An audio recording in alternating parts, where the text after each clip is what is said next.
Welcome to the Port Huron Statement. Today we're going to be exploring our first series of locally victimized individuals. Phillip Risner, who's been victimized by the blight mumbo jumbo wackadoodle BS. That's just the tip of the iceberg, and the constant stream of people that have been victimized by this situation continues, and it's very taxing on me. Please, if you know anything about this, or if you can help in any way in preventing the disgusting sexual exploitation and grooming system, the corruption and financial exploitation system, the police utilization, or police corruption and their harassment of individuals that are becoming aware of these corruption schemes. Port Huron Area Landlord Association, I mean, there's so many elements to this. It's a pretty remarkably robust corruption apparatus. I encourage you not to be afraid and just contact me, port_Huron at proton.me, or contact the Port Huron Statement at gmail.com, or contact the YouTube, the Facebook, any one of these things, anything, especially in the near future, would be very helpful. This is going to come to an end. My name is Phillip Risner. I own property here in Port Huron, a couple different places. And City of Port Huron Code Enforcement has really given not only me, but several other property owners a lot of issues regarding what they call blight. It started about 10 years ago when they cited me for one of the things was for grass was too high, and they put the wrong address on it. Ended up going to court, and I posted a bond which they confiscated, and they're telling me that if I want my money back, that I have to sign a release for liability, which I don't think I should have to, since they admitted that it's the money that they owe me, and so that was just the beginning of it. And since then, they have just repeatedly harassed me, because what I did was I took the court records, what was said in court, and referenced them on a large sign out in front of my property. And the city got upset with me about that because it had some names of the dates and stuff on it. There was a couple of news articles in 2018,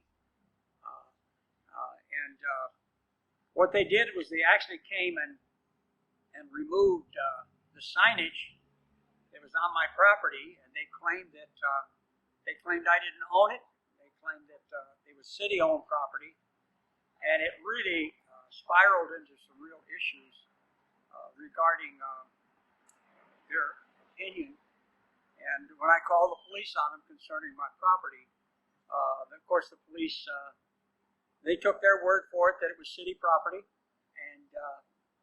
and even though I repeatedly told the police officer that they were taking my signs off of my property, they decided to believe the city personnel instead of me. And when I told them I wanted to keep my signs, my property, they took them over and laid them on the driveway, tossed them on there. There was some of them damaged, and threw them up on the driveway. And so there were several Freedom of Information requests made concerning who they mentioned that only thing they mentioned the report. They had a police report where I filed or called them out to the residents, and they said they referenced city employees plural, and now they don't want to give me the names of the city employees. It's just basically it's a cover-up, is what it is. And, I think they recognize now that they had no legal right to remove my First Amendment speech that I published. And they're trying to make it look like I'm some kind of a crazy person. They've even accused me. Several different personnel said that I have mental issues. We have that already on tape, 2 different tapes, where they've declared that Mr. Risner has lots of what they call psychological issues, and they continue to persuade other personnel in the city that I'm just giving them trouble. So what they've done now is we took the signs and put the signs back up after they were damaged, and they came back again and took the signs down off of my property, and we ended up trying to find out more information from them. And it's just basically, they're just stonewalling. I think they recognize now that they violated my first, fourth, and possibly the 14th Amendment of the U.S. Constitution. And so this is where we stand now, and they have my money, and they don't want to give me my money back unless I sign a release of contractors and city employees, anybody at all that has to do with the city. Liability. Yeah. Because of liability, that's what it is. They want to. And so they've admitted that they owe me this certain amount of money. It's several $1,000s now. They gave me one receipt that doesn't have my full name on it, and it doesn't have a date on it. It doesn't say city treasurer on it. It's just a bunch of what you call mumbo jumbo, a bunch of letters and a bunch of figures on it. That's all it is. And when I spoke to the city clerk, I requested that the city treasurer give me a receipt. She said, "Mr. Risner, that may not be the receipt you want, but that's the receipt you're going to get." And I'll take a photo of the receipt. Pardon? I'll take a photo of the receipt. And so what they've done now is because they've confiscated this money they had no right to, because it was what the code enforcement officer said that it was a stockpile of Risner's money, and she requested the finance department remove it and put it in a billing that she claimed that I owed the city, and they okayed it, and they removed it from the stockpile of money, which they have no right to do that, because that's what I would consider misappropriation of city funds.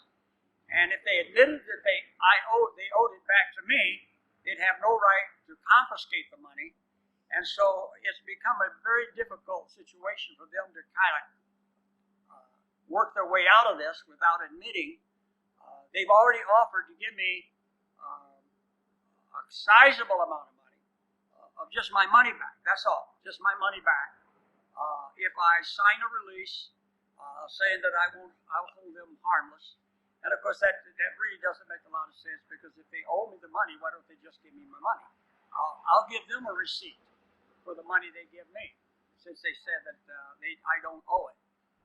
What it is they just put their hand on the scale, and they know people haven't got the time or money to fight an issue. And so I just want to draw to the city's attention that this is not going to go away. And we're out here today at part of the property, which they claim that was city lot. They have no survey. They really, it's just their word against mine. And so they know that as long as there's any complaints about it, somebody's got to take care of it. And what's interesting to me, if they've admitted that it was my property, why don't they send me a notice to clean the property up? That's the reason why they don't want to send me a notice, because they've already on record claimed that it was city property. So I want to bring you to your attention, and we'll see where it goes from